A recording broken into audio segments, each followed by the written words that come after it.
Stephen King recently celebrated his 75th birthday, and even though he's now 3/4 of a century old, he's still cranking out books. Over the course of his career, the man has written and published 65 novels and over 200 short stories. His books have sold more than 400 million copies worldwide. He's a household name. Virtually everyone is familiar with at least one of Stephen King's stories, whether it be through a book or a movie. I enjoy Stephen King's work. I'm not like a super fan or anything. I haven't read all his books, but I've read a handful that I've really enjoyed, such as The Green Mile, Misery, The Stand. The more supernatural horror stuff isn't really my brand, so I haven't read The Shining or It, though maybe someday I will tackle those. And if you're like me and you're not a super fast reader, then you could spend years trying to read all of his works. But when I heard that Stephen King's latest book, Fairy Tale, was a portal fantasy book, I had to drop everything else I was reading and pick up a copy. This book may be for you if you're someone that likes a modern retelling or stories inspired by classic fairy tales, or stories of cursed kingdoms, a young protagonist and his canine companion. It's Stephen King, it's portal fantasy, and that actually makes for a somewhat strange combination in tone. This book is kind of a weird hybrid animal. It's a liger.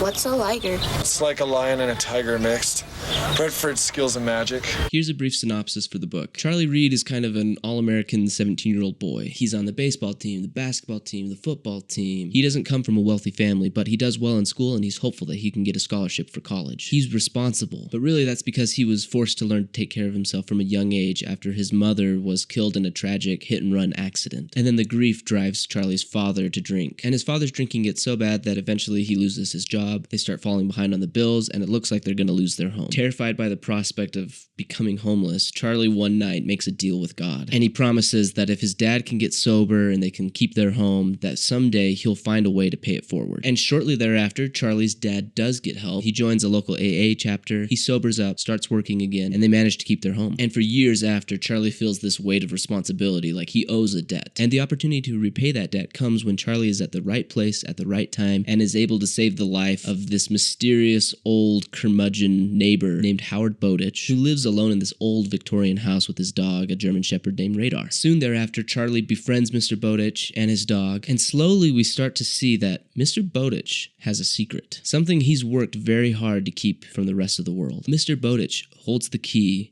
to the entrance to a parallel world, a magical kingdom called Empus that's flowing with gold and holds the secret to immortality. However, when Charlie enters this world, he finds it in ruin. An evil curse has taken hold of the land and the people there, and it turns out that Charlie may be the key to restoring this land to its former glory. There's an old saying about poetry, and I can't remember it verbatim or who originally stated it. I've tried to look it up, I just can't find it anywhere. But it goes something like this. You know a poem is good if a few days later it still hasn't left you, and you find yourself still thinking back on it fondly. I think the same holds true for books. And by that standard, I liked this book. Like a lot of Stephen King books, I had mixed feelings at the ending, but for weeks after finishing it, I found myself thinking back on it and how much I just enjoyed the ride, the world and the characters, and I kind of miss them. It's not a perfect book by any means, nor is it the best book I've read this year, but it's a fun book. The tone and story and protagonist feel very much YA, but it's mixed with Stephen King's signature colorful vocabulary. Honestly, I think if you took out the R-rated language, this would be a straight-up YA novel, which isn't at all a bad thing. This would be a very good one. But King is aware of these YA tropes, and through his protagonist's viewpoint, he directly calls attention to and leans into them, which is kind of cheesy, but also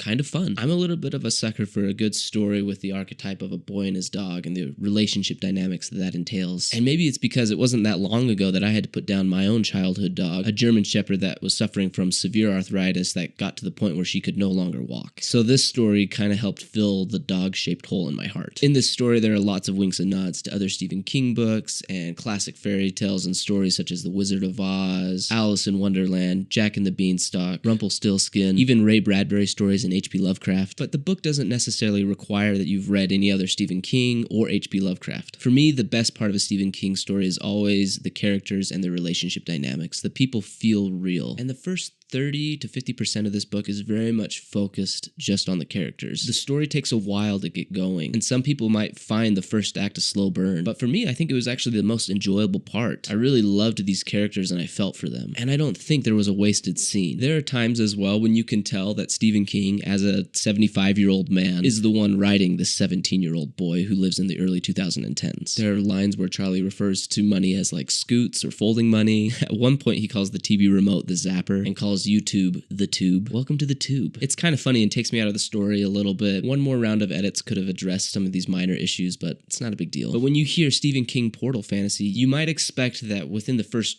couple chapters we're going through the portal into the fantastical world, but the story takes quite a while to get there. Actually, you're almost halfway through the book by the time that Charlie actually does cross the threshold, and then in the second act of the book you actually leave behind most of the characters that you had spent time with. Charlie is in the world of Empus and he's meeting lots of new characters, but he spends a lot of this section alone, just a boy and his dog on a mission. I really liked the fantasy world of Empus. I found it really interesting. It's a cursed land, it's kind of unsettling, very reminiscent of classic grim fairy tales, and there are elements of like body horror with this terrible disease that is afflicting the residents there, and you have a royal family in exile that kind of has the worst of it. Their faces are just being like consumed by useless flesh. Some characters, they don't have eyes, other characters don't have ears or a mouth. It's some good Stephen King stuff. And then somewhere around the midpoint of the story, between the transition of Act 2 and 3, the book takes kind of an unexpected narrative turn. The last act of the book, the last third, may be the most questionable portion. The story didn't go at all where I thought it was going to go. There's kind of an extended section that's kind of like a gladiator story. I think it is handled well and it fits with the genre, but kind of true to Stephen King's form.